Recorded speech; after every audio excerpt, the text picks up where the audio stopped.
Nobody promised you it would be easy or comfortable. That's not why you came out here. You could have stayed home, warm, dry, safe, but that's not who you are. You came to feel alive. You fall, you rise, you push forward.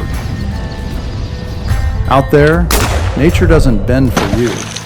You learn to move with it, to endure it, to become part of it. Comfort isn't something you find out here. It's something you build every time you get back up. You keep going, because out there, you are not just surviving. You are unstoppable.